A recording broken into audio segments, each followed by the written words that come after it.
Okay, so there's a lot of videos on here saying that there's so many ways around it. The only way around fixing the service track sensor, I'm sorry, not sensor, it just popped up. But the only way of fixing that advanced service track is by changing the entire assembly, which is up underneath the car. I have the part numbers, which took me about an hour to get, and you're not going to be able to find it at AutoZone. You're going to have to find it at Napa or maybe O'Reilly's.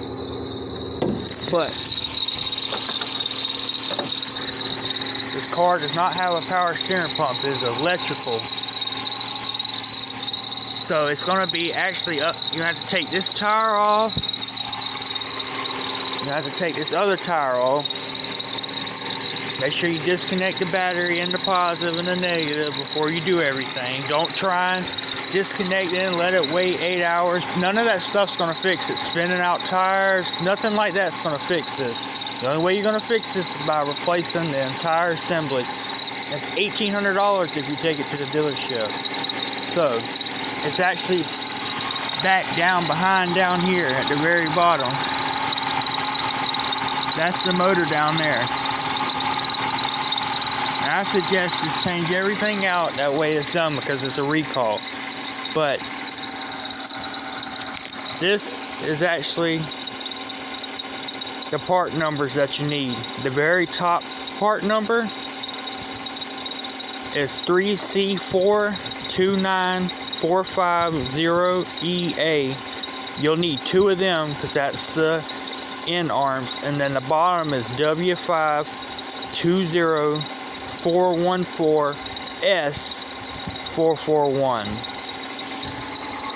It sucks, but in order to get your car back running with that service track, that's what you're going to have to do. All these other quick fixes on the internet ain't going to do nothing for you.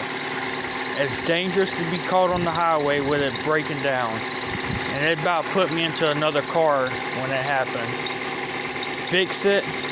I mean, it doesn't look like it's a hard fix. I've been reading online, doing a lot of research, and that's the easiest way to fix that. I've tried to disconnect the battery like it says, spinning tires, not a sensor. It has no power steering fluid. It doesn't have a power steering pump. It's all electrical.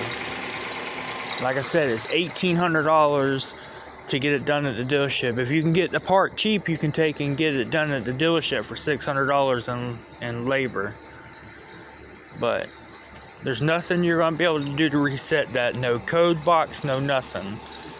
I mean, your best bet, like I said, is to go online and get the part yourself. And if you're mechanically inclined, it's not something hard to do. I'm going to post a video later on of me doing the job to show you that it's just time consuming as far as doing it, not hard. But $600 ain't bad to get it done either. So if you got $600 and get the part cheaper than the dealership, because the dealership is $1,200 plus $600 labor. I wouldn't pay the $1,200. And do not go to a junkyard and buy this part, because you want some kind of warranty if it tears up. At least if you go buy it at an auto parts store, you're going to have at least a year or 90 day or something. Junkyard ain't going to warranty. You know, took all that time and money and effort doing it. At least if you get it from a parts house, you're going to be able to have at least a year warranty on it. The recall on it is not going to help you get it fixed. But I do have the recall number too if you need that for any reason. The recall number is 15V340000. So, I mean, hope that helps you. Like I said, I've been searching for hours. Everything on the internet doesn't tell you fully what you really need to know. And